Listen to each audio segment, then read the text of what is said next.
दर्शकों नमस्कार, मैं हूं आपके साथ मीनल और आप देख रहे हैं MNS न्यूज टीवी। आपका बहुत बहुत स्वागत है देश प्रदेश की खबरों में। अब आगे बढ़ने से पहले डालते हैं नजर आज की मुख्य सुर्खियों पर। डोनाल्ड ट्रंप के बयान पर कांग्रेस सांसद प्रमोद तिवारी का हमला, मोदी सरकार और कितनी बेइज्जती करवाएगी देश की। 24 नवंबर 2024 को हुई हिंसक झड़प के मामले में अब तक 92 गिरफ्तार, MP जियाउर रहमान बर्क समेत कई पर चार्जशीट दाखिल। प्रधानमंत्री नरेंद्र मोदी की राज्य यात्रा को लेकर मंत्री पृथ्वीराज हरिचंदन का बयान। और अब खबरें विस्तार के साथ। डोनाल्ड ट्रंप के बयान पर कांग्रेस सांसद प्रमोद तिवारी का हमला, मोदी सरकार और कितनी बेइज्जती करवाएगी देश की। अमेरिका के पूर्व राष्ट्रपति डोनाल्ड ट्रंप के हालिया बयान को लेकर कांग्रेस सांसद प्रमोद तिवारी ने केंद्र सरकार पर तीखा हमला बोला है। उन्होंने कहा, मोदी सरकार भारत की और कितनी बेइज्जती करवाएगी। विदेश सचिव ने बताया कि प्रधानमंत्री मोदी और ट्रंप के बीच 37 मिनट की बातचीत हुई और पीएम ने कुछ कहा, लेकिन वॉशिंगटन ने इस बात की पुष्टि नहीं की। ट्रंप ने बाकी की कसर भी निकाल दी। प्रमोद तिवारी ने आगे कहा, कुछ घंटे भी नहीं बीते थे कि ट्रंप ने फील्ड मार्शल असीम मुनीर से बात की और फिर दावा कर दिया कि उन्होंने भारत पाकिस्तान के बीच व्यापार करेंगे। कितना अपमान मोदी सरकार और भारत माता का करेगी और कराएगी। विदेश सचिव 36 मिनट की वार्ता होती है प्रधानमंत्री ट्रंप, प्रधानमंत्री मोदी और ट्रंप के बीच। वो कहते हैं कि प्रधानमंत्री जी ने ऐसा कहा। वाशिंगटन उनकी बातों का समर्थन नहीं करता, कम से कम उनके काउंटर पार्ट को वाशिंगटन से समर्थन देना चाहिए था। हाँ, मोदी जी ने ऐसा कहा।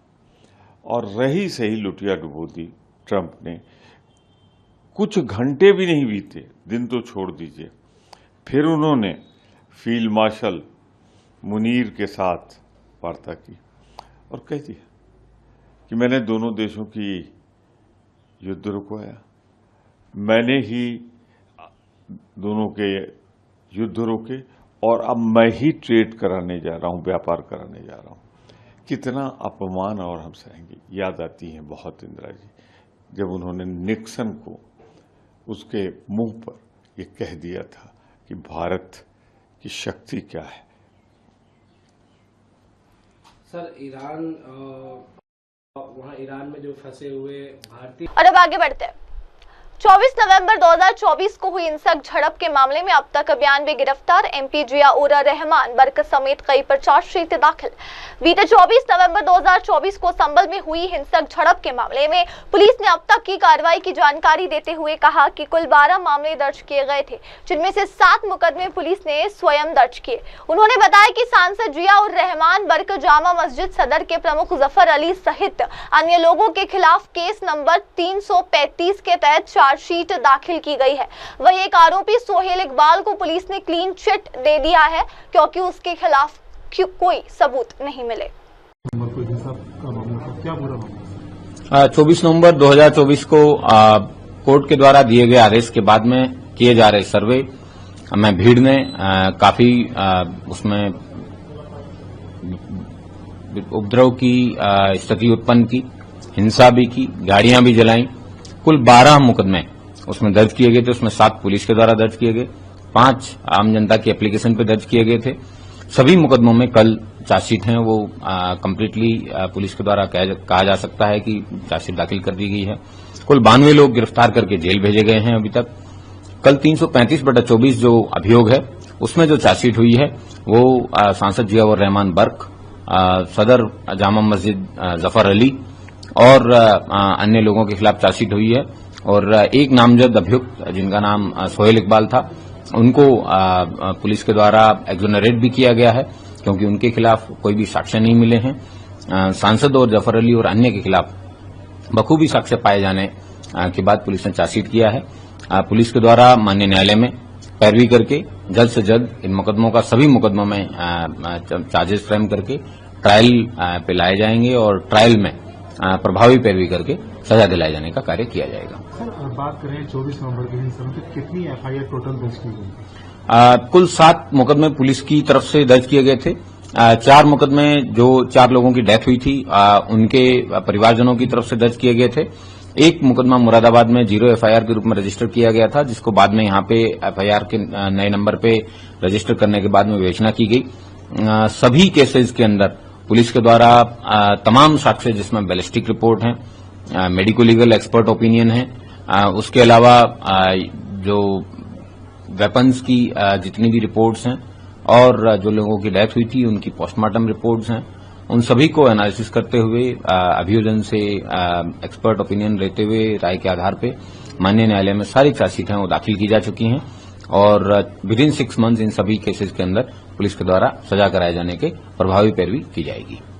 सर, एसआईटी ने सपा सांसद से पूछताछ की थी, क्या रोल सामने आया पूरे मामले में? सभी केसेस के अंदर एक एसआईटी बनाई गई थी। उस एसआईटी में एक डिप्टी एसपी, एक एडिशनल एसपी थे और उसके अलावा 12 सभी केसेस के अंदर हर एक के अंदर एक अलग अलग इंस्पेक्टर स्तर का आईओ बनाया गया था।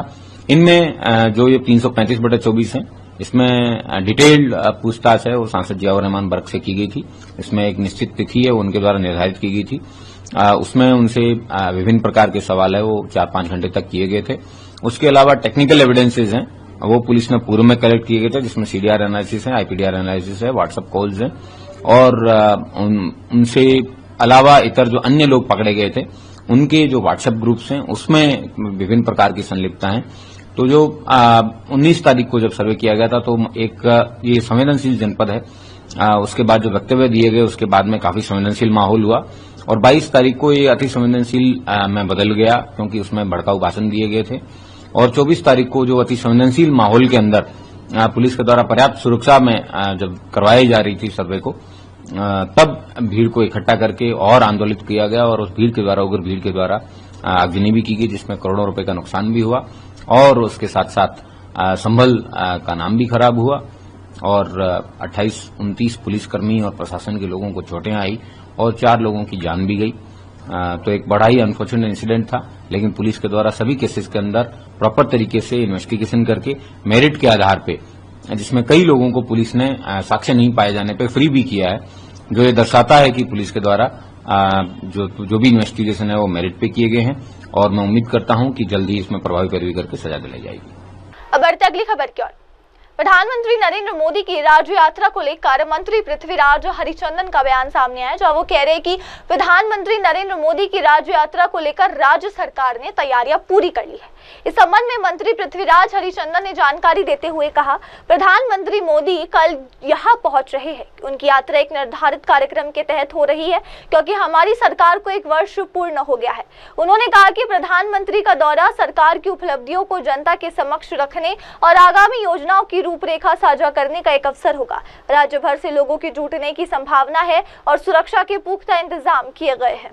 प्रधानमंत्री जी कल आ रहे हैं। उड़ीसा विकास के लिए जो प्रतिबद्धता है केंद्र सरकार की और माननीय प्रधानमंत्री जी का जो आशीर्वाद है, इसको प्रतिपादन करने के लिए माननीय प्रधानमंत्री जी का ये कार्यक्रम हो रहा है। 1 साल हमारा ये सरकार का 1 साल उसका पूर्ति हो चुका है और जो कल जो सभा होने वाला है इसमें कुछ चीज़ें जैसे वयोवंदना कार्ड को लोकार्पण करने के लिए लखपति दीदियों के साथ मिलना और सबसे बड़ी चीज़ है कि करीब 19,000 करोड़ से ज़्यादा डिफरेंट प्रोजेक्ट्स को किसी को फाउंडेशन स्टोन ले करना है, किसी का उद्घाटन करना है, ये प्रक्रिया भी रहेगा। और एक बड़ी चीज़ है इसमें, जैसे उड़ीसा का जो एमिनेंट पर्सन्स, जो फ्रीडम फाइटर्स एमिनेंट पर्सन्स है, ऐसे करीब 25 फ्रीडम फाइटर्स को चिन्हित किया गया है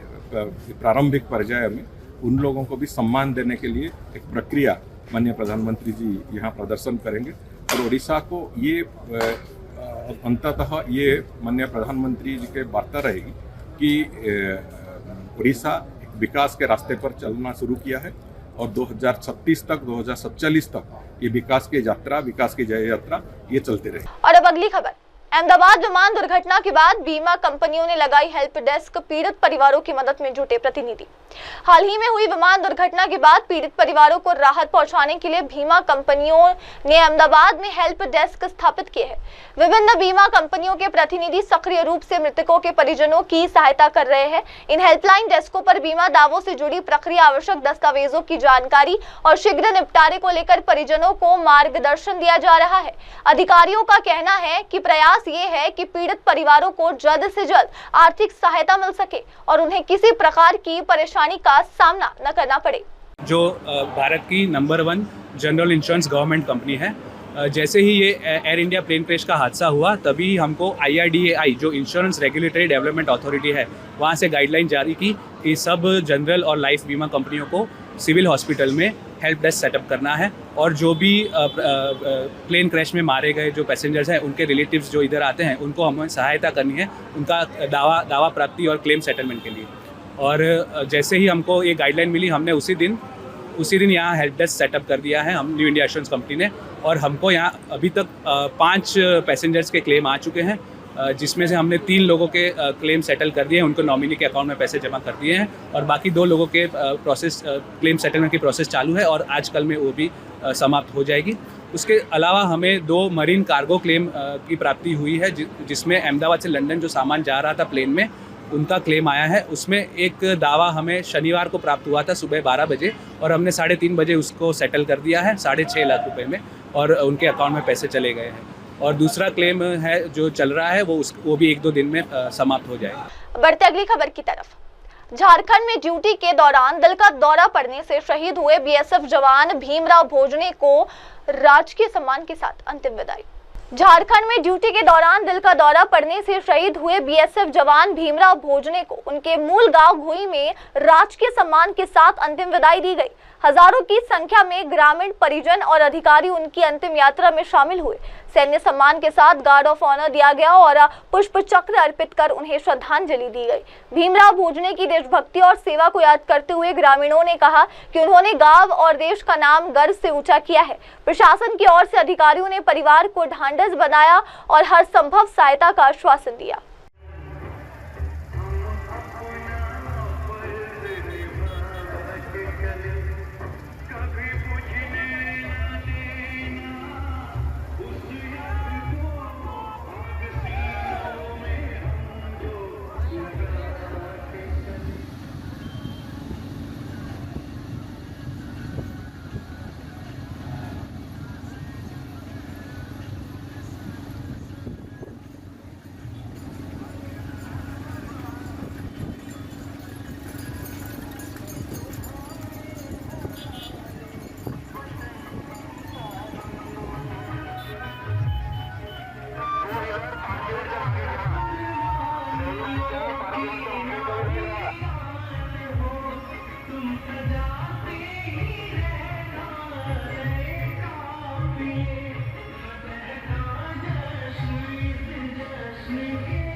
व्यवस्थित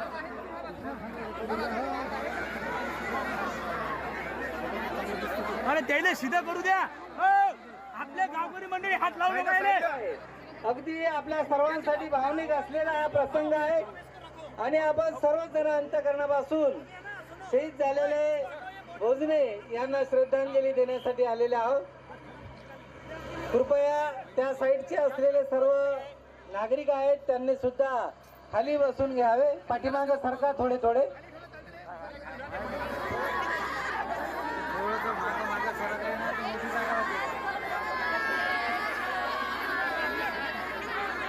ज्या दिशेने शोक चालू होणार आहे त्या दिशेकडचे सर्व नागरिक स्टेजच्या मागील बाजूला जाणार।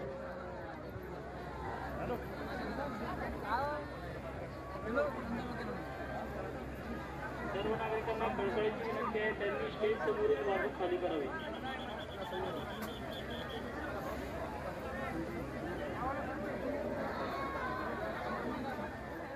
बढ़ते अगली खबर की ओर। ईरान से सुरक्षित लाए गए छात्रों को भेजा गया जम्मू कश्मीर, खराब बसों को ठुकराने के बाद स्लीपर बसों की व्यवस्था। ईरान से सुबह सुरक्षित निकाले गए छात्र अब जम्मू कश्मीर के लिए रवाना कर दिए गए हैं। पहले जो इन बसों की व्यवस्था की गई थी, उनकी खराब हालत के कारण छात्रों ने यात्रा करने से इनकार कर दिया था। इसके बाद प्रशासन ने नई स्लीपर बसों की व्यवस्था की। अनंतनाग कश्मीर की छात्रा दानिया ने कहा, हमें बताया गया था कि हमें विमान या ट्रेन से भेजा जाएगा। कुछ लोग तो मजबूरी में 20,000 खर्च करके खुद टिकट लेकर चले गए। हमने पहले जो बसें दी गई थी उन्हें उनकी खराब हालत के कारण मना कर दिया। अब सुबह से इंतजार कर रहे थे, अब जाकर स्लीपर बसें मिली है, इसके लिए धन्यवाद। जी मेरा नाम दानिया है। जी कहाँ की रहने वाले? अनंतनाग कश्मीर। तो आप लोगों को अभी यहाँ पे कुछ प्रॉब्लम हो रही थी, मुझे बताइए पूरी डिटेल में कि क्या हुआ था, अभी क्या सिचुएशन है? जी हम बहुत परेशान थे। हमें बोला गया था कि आपके लिए प्लेन या समथिंग लाइक डैट कुछ ऐसा होगा या ट्रेन होगी, तो ऐसा कुछ भी नहीं था। हम परेशान हो गए थे कि फिर हमें लाइक इमरजेंसी में ये टिकट देखनी पड़ी, लेकिन वो सोल्ड आउट सारी हो रही थी। 18,000, 19, 20, 21। तो हम सारे लाइक परेशान हुए। आधे चले गए, आधों ने 20,000 की टिकट कराई, आधे पता नहीं कहाँ गए, कैब कराई, पता नहीं क्या क्या।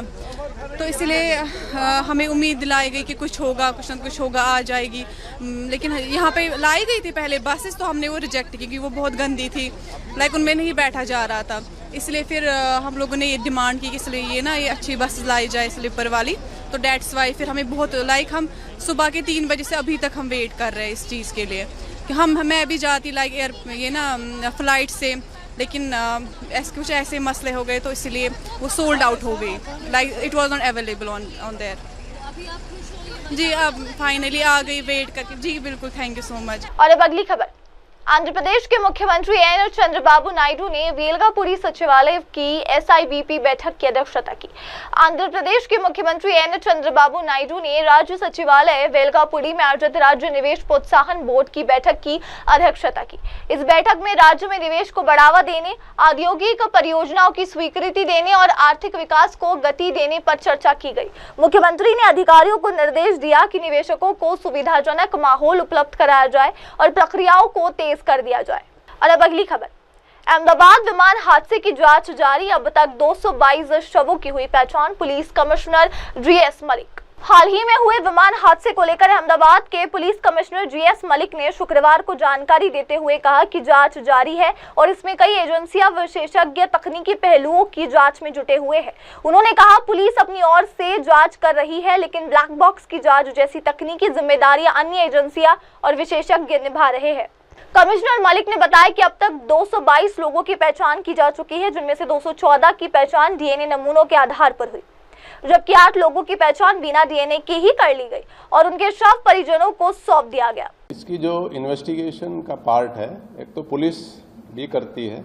पुलिस का जैसे जो वहाँ पे जो भी आइटम्स मिले हैं, चाहे वो उनके जैसे मोबाइल्स मिले हैं, कुछ पासपोर्ट्स मिले हैं, ऑर्नामेंट्स मिले हैं, एक तो वो पार्ट है, उसमें हमने उनको कब्जे किया है। लेकिन जो टेक्निकल एस्पेक्ट है, जैसे उसकी ब्लैक बॉक्स एनालिसिस है, उसकी इंजन में कोई इशू है, तो ये सब काम एयरक्राफ्ट की जो AAIB है, एयरक्राफ्ट एक्सीडेंट इन्वेस्टिगेशन ब्यूरो, ये सेंट्रल गवर्नमेंट की एक ऑर्गेनाइजेशन है, तो ये पूरी इन्वेस्टिगेशन कर रही है।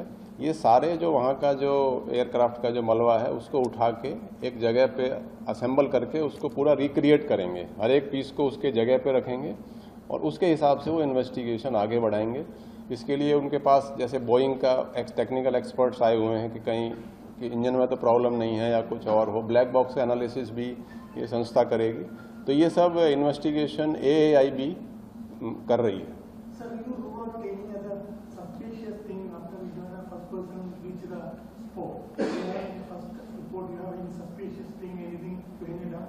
नहीं, इस बारे में कोई सस्पिशन का अपने स्टेज पे हम कुछ नहीं कह सकते क्या कारण रहा है। ये तो इन्वेस्टिगेशन की रिपोर्ट के बाद ही कहा जा सकता है। सर, विश्वास का मोबाइल लिया है? नहीं, विश्वास का जो उसका जो स्टेटमेंट लिया है, उसके मोबाइल वगैरह हमने चेक किया है। उसका एज सच हमने मोबाइल का अभी सीज नहीं किया, उसको चेक कर लिया है हमने पूरा और उसको बाकायदा सिंपैथी के साथ ही हमने उसको हैंडल किया है। सर, जो मिसिंग पर्सन्स की बार बात आ रही है, उसमें ये भी कहा जा रहा है कि कुछ लोगों का 500-700 मीटर दूर से लोकेशन भी प्राप्त हुआ था, पर वो लोग अभी मिल नहीं रहे हैं। क्या सर इसको लेकर के अपडेट है? जो मिसिंग हुए हैं, जो दुर्घटना घटना जो ना हॉस्टल में भी नहीं थे और जो प्लेन के अंदर भी नहीं थे, पर आप कुछ लोग मिसिंग हैं आसपास। देखिए, अभी इसमें जो कुछ लोगों के ब्लड सैंपल्स लिए गए हैं और एग्जैक्ट स्टैटिस्टिक्स तो उसके बाद ही कहा जा सकता है, लेकिन अभी तक कुल 222 जो लोगों की जो शिनाख्त है वो हो गई है। इसमें 214 डीएनए से मैच हुए हैं और 8 लोगों को पहले ही बगैर डीएनए के बॉडी दी जा चुकी है और अभी तक 204 बॉडी फिजिकली भी हैंडओवर कर दी गई है। लेकिन कितने लोग एग्जैक्टली कैजुअलिटी कितनी है वो आंकड़ा आने में शायद थोड़ा दिन, 1-2 दिन शायद और लगे, 2-3 दिन और। मिसिंग हुए हैं वो उनका आके भी हमने सैंपल लिया गया है। मिसिंग आके उनका सबका जो भी उनको जो भी आ रहे हैं उनके हमने सैंपल ले लिए गए हैं। बॉडी पार्ट्स जो हैं अलग अलग, जैसे कुछ एक बॉडी 2 पार्ट 3 पार्ट में भी ऐसे हुई है, तो मोर देन 300 सैंपल, अभी कल तक 318 सैंपल्स हमने लैब में, वहाँ पे FSL लैब में भेजे हैं।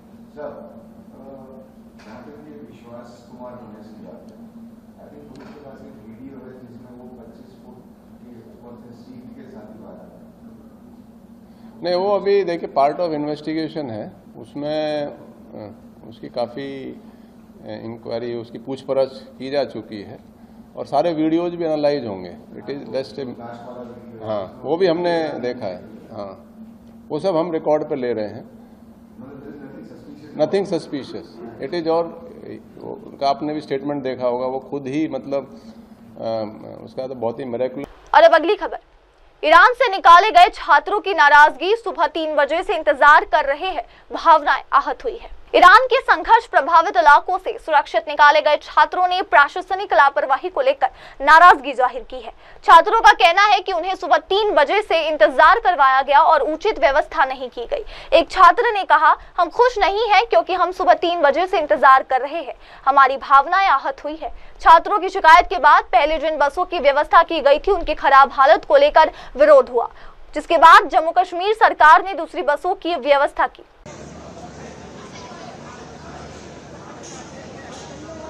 सर एक बस आई है, बस आपको सर्वर सेवन मिल रही है, बच्चों को लेने के लिए नई रेलवे बस आई है, बच्चे स्कूल आएंगे। हाँ हाँ देख लेता हूँ सर, मैं बात कर लेंगे। ठीक ठीक, सर्वर फुल है।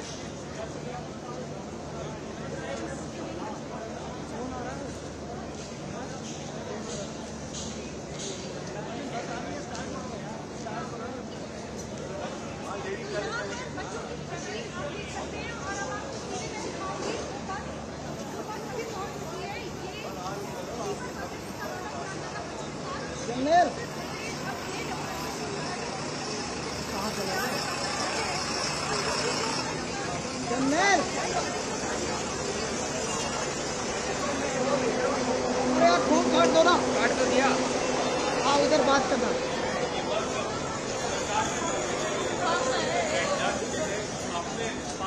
इधर आओ उधर।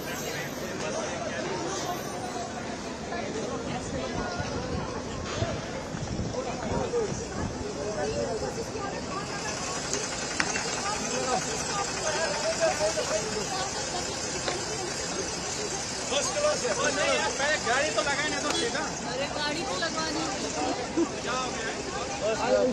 उस लड़के से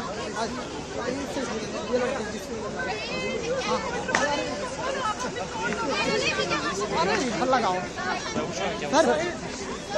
सर, जैसे कि आपके लिए बस आई है तो ये कोई खुशी नहीं क्योंकि हम सुबह 3 बजे से अभी तक यहाँ अब आए, अब आना वाला एक ही बात है। हमारे सेंटर में वो थे जी मेरा नाम उमैर है जी।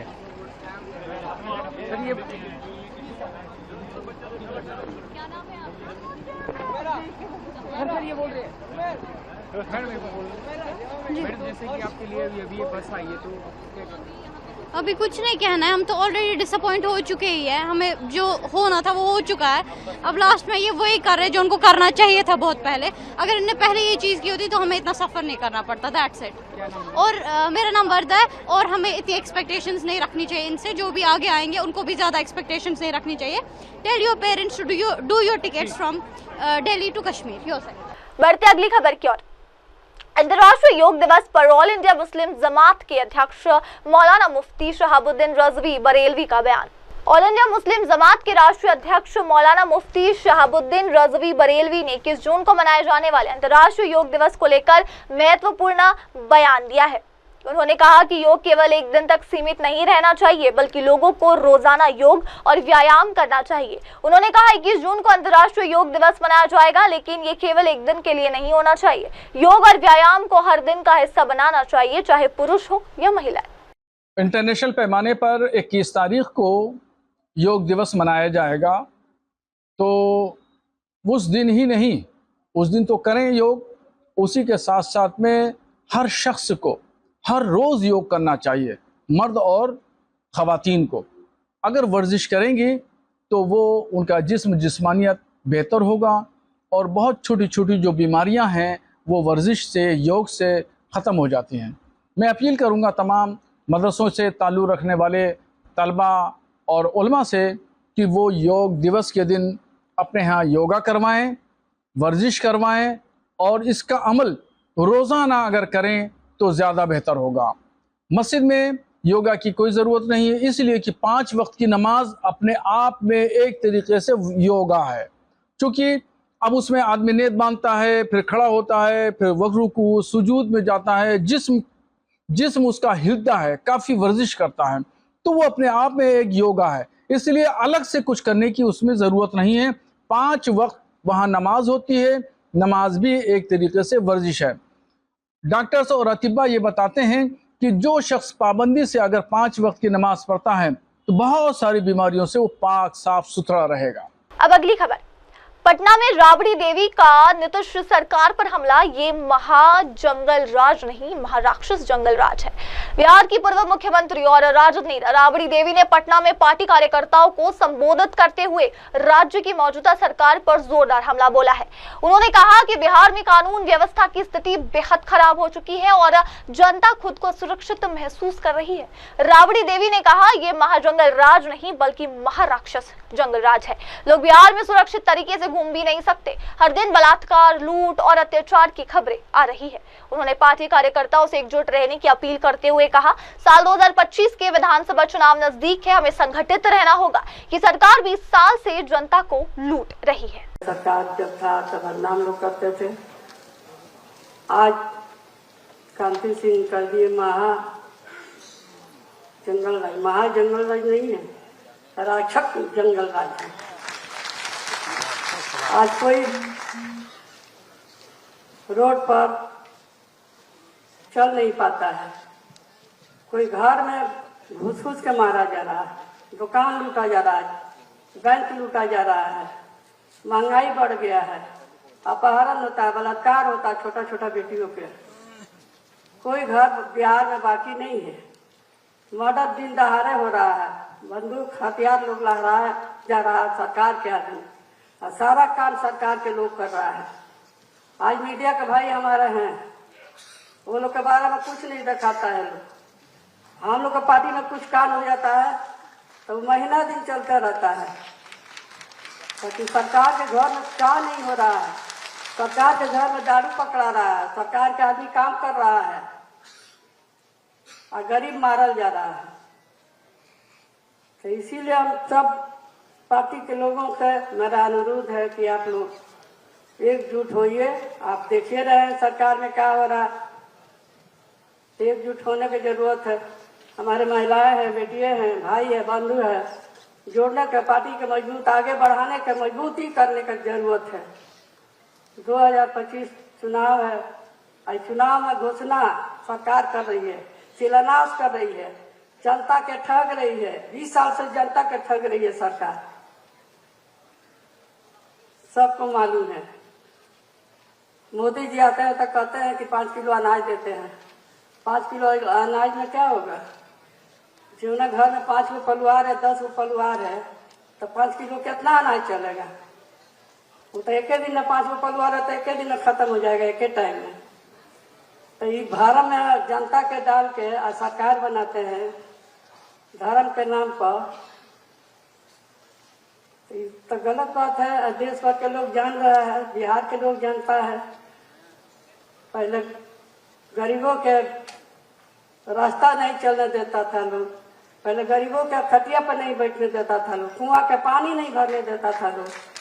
अब वही आदमी कहता कि हम राज चलाएंगे, राज बढ़िया से कर देंगे, तो ये करेंगे तो वो करेंगे। 20 साल से तक क्या हो रहा है सरकार में? 20 साल से क्या होगा? मीडिया लोग भी जानते हैं क्या हो रहा है, नहीं हो रहा है। ये लोग सब छिपा हुआ नहीं है देश के मीडिया के, तो हम लोग तो देख रहे हैं। जनता को भी हम लोग राय दे रहे हैं कि जनता भर में मत आइए। तो इसीलिए पार्टी को मजबूत करना है, पार्टी को आगे बढ़ाना है, संगठन को जोड़ना है, आगे बढ़ाना है। और कुछ हम नहीं बोलेंगे खिलाफ। आज बैठक है हमारा, राज्य परिषद की बैठक है, ऐसे सब लोग आया है। जो तेजस्वी जी जो तय किए हैं आज जो तय करेंगे उसी को लेकर चलना है, पार्टी को आगे बढ़ाना है। हम लोग सब कोई साथ है, दुख सुख में सब जगह हम लोग जाते हैं भी और देखते भी है, और पार्टी करता भी है काम। ऐसा नहीं है कि पार्टी नहीं काम करता है, पार्टी काम करता है और सब लोग करते हैं। जो वर्कर हमारा है, भाई है, सब मिल कर करता है। बाकी चुनाव में सब कोई के एक साथ जोड़ना है, चाहे बेटी हो, चाहे बहन हो, चाहे माँ हो, भाई हो, बंधु हो, सबको जोड़ना है और सभी धर्म को जोड़ना है, सभी जाति को जोड़ना है, कोई को नहीं छोड़ना है। शुरू से हम लोग जब 90 में सरकार हमारा बना, शुरू से हम लोग सब जाति को लेकर चले हैं। कौन जाति को हम लोग MLC, राज्यसभा, MP, MLA कौन नहीं बनाए? कौन जाति को छूटा हुआ? कोई जात आप लिस्ट उठा के देखिए, पार्टी में चाहे सरकार में कोई नहीं छूटा हुआ है। ये लोग का नाम है सरकार के कि परिवार हमारा परिवार है, बिहार परिवार है, पार्टी परिवार होता है। ऐसा बात नहीं है कि परिवार नहीं है। परिवार किसको कहा जाता है? अकेला जो रहता है ना, वो परिवार नहीं होता है। सबको लेकर चलना पड़ता है और घर को बसाना पड़ता है। ऐसा नहीं है कि नहीं चलना है। अकेला जो रहेगा वो पार्टी क्या, घर परिवार का क्या जानेगा? इसीलिए कहते हैं कि सबको जोड़ कर चलिए, सब जाति बिरादरी को सबको जोड़िए। हम लोग जोड़े भी हैं पार्टी में और सबको रखे भी हैं, सबको बनाए भी हैं, कोई के छोड़े नहीं है। हम लोग हमारा राष्ट्रीय जनता दल के पार्टी चाहे श्री लालू प्रसाद है, सब जात के बारे में सोचते हैं, सब जगह जाकर पानी पीते हैं, सबके घर में सत्तू सान के खाते हैं, ऊपर लोग मजाक उड़ाता है। तेजस्वी सत्तू खाता है, ऊपर मजाक लोग उड़ाता है। ये सब चलते रहेगा। जेकरा जितना गाड़ी देना है गाड़िया दे ले, बिहार की जनता फैसला कर देगा। बढ़ते अगली खबर की तरफ। हरियाणा के मुख्यमंत्री नायब सिंह सैनी का बयान सामने, जहां वो कह रहे कि बेहद दुर्भाग्यपूर्ण हादसा था। विजय जी का जीवन सादगी और संघर्ष का प्रतीक रहा। एयर इंडिया विमान हादसे में दिवंगत हुए पूर्व मुख्यमंत्री विजय रूपानी को याद करते हुए हरियाणा के मुख्यमंत्री नायब सिंह सैनी ने गहरा शोक व्यक्त किया। उन्होंने कहा कि एक अकल्पनीय और अत्यंत दुखद घटना है। सीएम सैनी ने कहा, ये बहुत ही दुर्भाग्यपूर्ण हादसा था जिसकी किसी ने भी कल्पना नहीं की थी। विजय जी ने एक बेहद सरल और सादा जीवन जिया। ये पंजाब के पार्टी प्रभारी के रूप में काम कर रहे थे। हम लगातार संपर्क में रहते थे और नियमित रूप से मुलाकात होती थी। उन्होंने आगे कहा, एक कार्यकर्ता से लेकर मुख्यमंत्री तक का सफर तय करना विजय जी के जीवन की प्रेरणादायक कहानी रही। मैं ईश्वर से प्रार्थना करता हूं कि उनकी आत्मा को शांति मिले। इस हादसे में जिन अन्य लोगों को भी जान गई है, उन सभी को मैं श्रद्धांजलि अर्पित करता हूँ। परिजनों से मिले गए, शोक संवेदना प्रकट की, क्या कहेंगे सर? बड़ा ही दुर्भाग्यपूर्ण घटनाक्रम हुआ है जिसकी कल्पना भी नहीं की जा सकती। अकल्पनीय ये दुर्घटना हुई है क्योंकि व्यक्ति विचार भी नहीं कर सकता, सोच भी नहीं सकता। और विजय जी का जो जीवन रहा है वो सादगी भरा जीवन रहा है, क्योंकि हमारे पंजाब के प्रभारी के नाते वो काम देख रहे थे और बराबर बातचीत होती रहती थी, मिलते रहते थे। पूरा सादगी भरा जीवन एक छोटे से कार्यकर्ता से इतना बड़ा सफर तय करना विजय जी का जीवन रहा है। मैं परमपिता परमात्मा से ये प्रार्थना भी करता हूँ कि उस दिवंगत आत्मा को और इस घटनाक्रम में जितने लोग गए हैं, क्योंकि बहुत प्रतिष्ठित ऐसे लोग थे जो बड़ा घटनाक्रम हुआ है, मैं उन सब के भी परिवारजनों, उन सब दिवंगत आत्माओं को मैं अपने श्रद्धा सुमन अर्पित करता हूं और परमपिता परमात्मा से प्रार्थना करता हूं कि उनको अपने श्री चरणों में स्थान दे। जो दुख परिवार को और मित्रजनों को हुआ है, उस दुख को सहन करने की शक्ति दे। बढ़ते अगली खबर की ओर। मलबे से मिले 70 तोला सोना और 70,000 नगद व्यवसायी ने किया सरकार को सुपुर्द। हाल ही में हुए एयर इंडिया विमान हादसे के बाद अहमदाबाद के व्यवसायी राजेश पटेल ने ईमानदारी और इंसानियत की मिसाल पेश की है। उन्होंने बताया कि क्रैश साइट से उन्हें लगभग 70 तोला सोना और 70,000 नगद मिले, जिन्हें उन्होंने सरकारी अधिकारियों को सौंप दिया। राजेश पटेल ने कहा, हादसा मेरे घर से सिर्फ 300 मीटर दूर हुआ। मेरे पड़ोसी डॉक्टर के एम्बुलेंस में बैठकर हम तुरंत मौके पर पहुंचे। वहां कुछ भी दिखाई नहीं दे रहा था। हर तरफ आग और धुएं से आंखें जल रही थी। अंदर जाना मुश्किल था। सर, मेरा नाम राजेश पटेल है। मैं शाहीबाग में रहता हूँ और मेरा बिजनेस कंस्ट्रक्शन और ज़मीन का है। राजेश जी, प्लेन क्रैश हुआ उसी समय आप खुद वहाँ पे इतनी बड़ी आपदा में कुछ न कुछ सेवा करने के लिए, कुछ न कुछ काम करने के लिए पहुँच गए थे, अपना बिजनेस छोड़ के। फिर आपको क्या लगा, किस तरह से आपको वहाँ पे शिक्षक हो? मैं ये हादसा हुआ वो मेरे घर से 300 मीटर दूरी है। जैसे मालूम पड़ा कि ये प्लेन क्रैश हुआ है तो मेरे बगल में डॉक्टर रहते हैं, उनकी एम्बुलेंस लेके मैं चला गया, क्योंकि मेरे को मालूम है कि ऐसी टाइम में फायर ब्रिगेड और एम्बुलेंस की ज़रूरत होती है, क्योंकि ऐसे हादसे 2008 में भी बॉम्ब ब्लास्ट हुआ था, तब वो वहाँ पर भी मैं गया हुआ था और मैंने सारी चीज़ देखी थी। मैं वहाँ पर गया तब मंजर ऐसा था कि कुछ दिखाई नहीं रहा था। आँख में वो पेट्रोल और जो आग बरस रही थी उसकी वजह से आँखों में भी जलन हो रही थी और धुआं था, तो अंदर जाने की कोई जगह ही नहीं थी। फायर ब्रिगेड ने 15-20 मिनट में उसका सारा आग बुझाई और उसके बाद हम लोग अंदर गए। तो हम अतुल्यम की जो बिल्डिंग, बीच वाली बिल्डिंग है, उसमें गए तो हमने जो देखा तो कोई सबकी बॉडी तितर बितर पड़ी हुई थी। हमारा पहला प्रेफरेंस ऐसा था कि भी कोई जिंदा हो तो उसको तात्कालिक 108 में लेके उनका जीव बचा सके, लेकिन वो टाइम पे ऐसा मंजर था कि कोई जीवित, हमने वो टाइम पे ही सोच लिया था कि उसमें कुछ बचेगा नहीं, क्योंकि सारा प्लेन का मलबा और सारी बॉडियाँ जली हुई थी। हमने सारा इकट्ठा करके वो टाइम पे तो कोई सामान भी नहीं था, तो पुरानी साड़ियाँ, दुपट्टे और गेहूं के जो कोथड़े होते वो लेके हमने सारी बॉडी कलेक्ट करके, समझो 4, साढ़े 4, 5 बजे तक तो सारा एजेंसी आ गई थी। तब तक ये 5 बजे तक बॉडी सब रिकवर कर ली।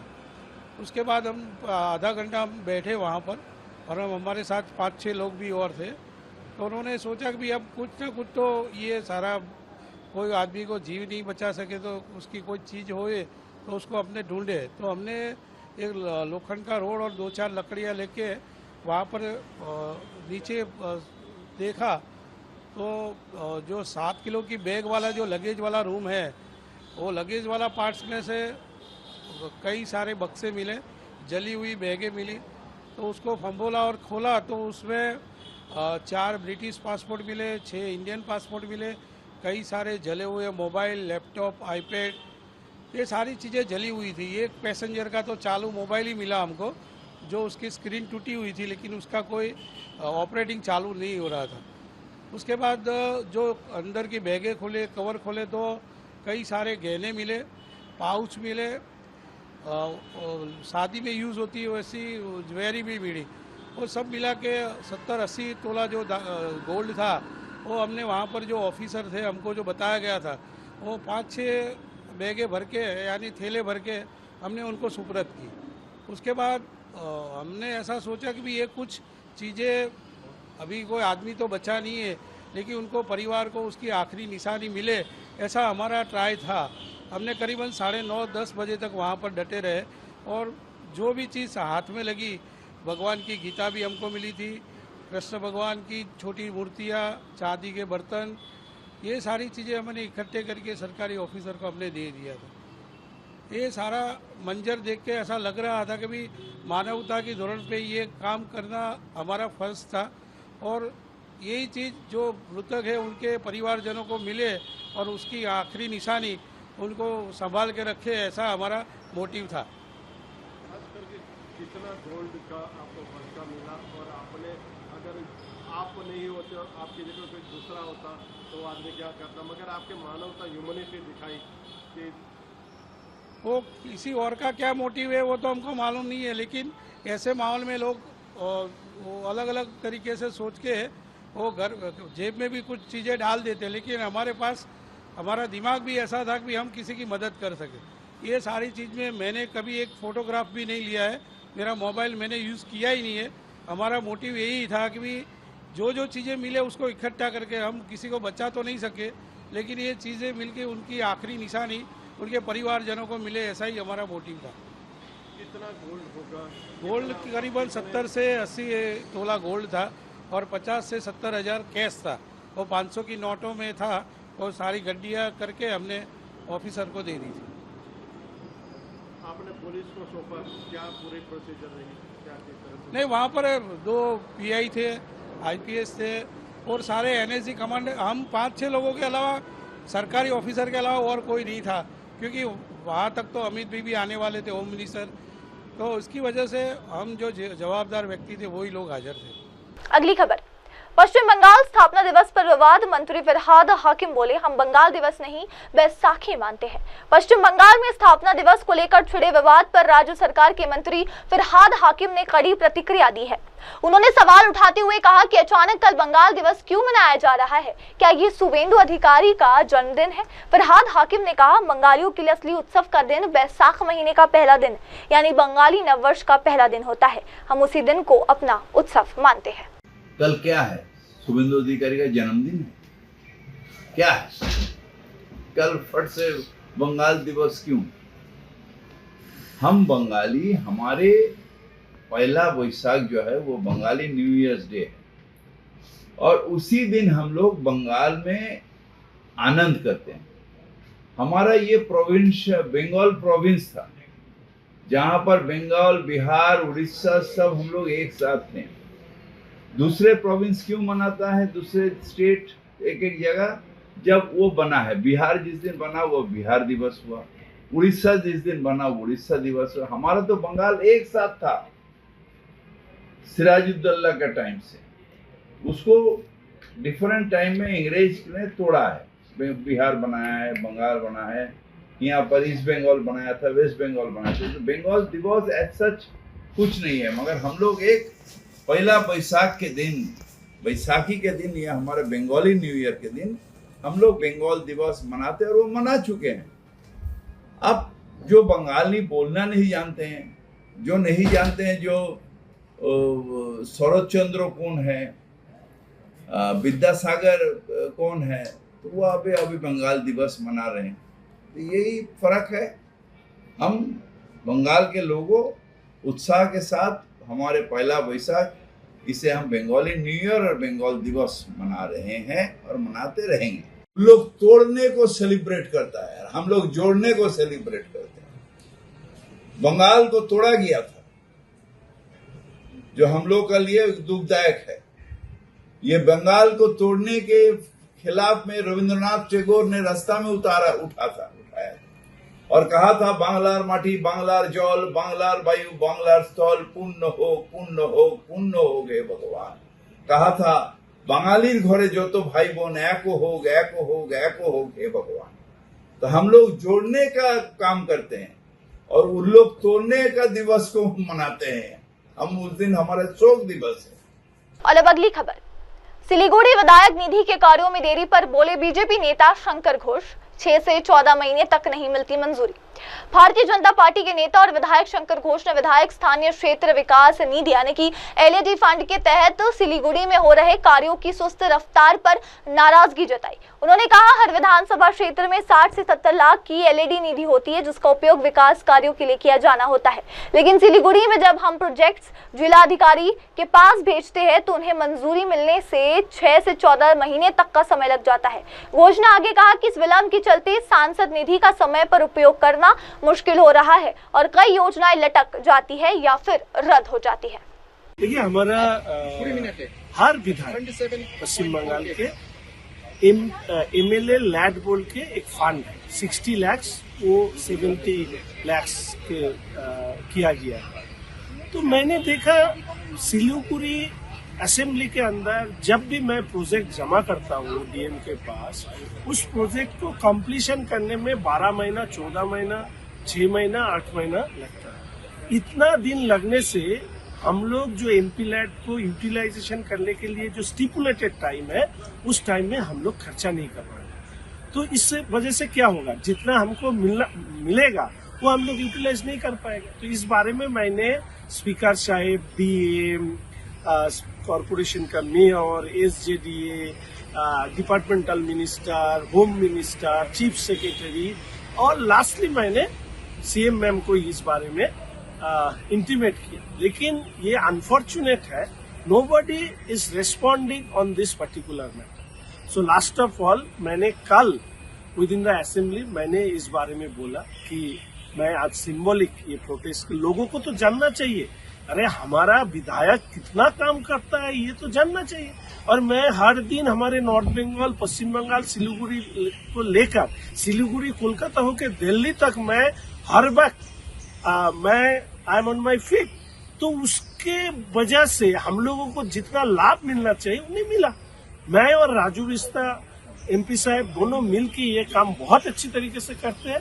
इसीलिए पॉलिटिकली मोटिवेटेड होकर ये एडमिनिस्ट्रेटिव रिटिलिएशन है, एक तरह से एडमिनिस्ट्रेटिव ऑब्स्ट्रक्शन है कि ये फंड शंकर को खर्चा करने नहीं दिया जाएगा। हमारा मेयर साहब मिलना चाहते हैं, मिलते भी नहीं है। हम एमएलए है, ऑपोजिशन चीफ व्हिप है, फिर भी ये काम करता है। उनका घटिया सोच, घटिया सरकार और घटिया नीति के कारण मैं सिलीगुड़ी को वंचित नहीं होने दूंगा। इसीलिए मैंने आज इधर बैठ के सिंबॉलिक प्रोटेस्ट किया। और फिलहाल अभी के लिए बस इतना ही। अब ले रहे छोटा सा ब्रेक के बाद लौटेंगे और देखेंगे देश दुनिया की तमाम बड़ी खबरें। तब तक के लिए आप जुड़े रहे मेरी सहयोगी श्रद्धा तिवारी के साथ और देखते रहिए MNS न्यूज टीवी।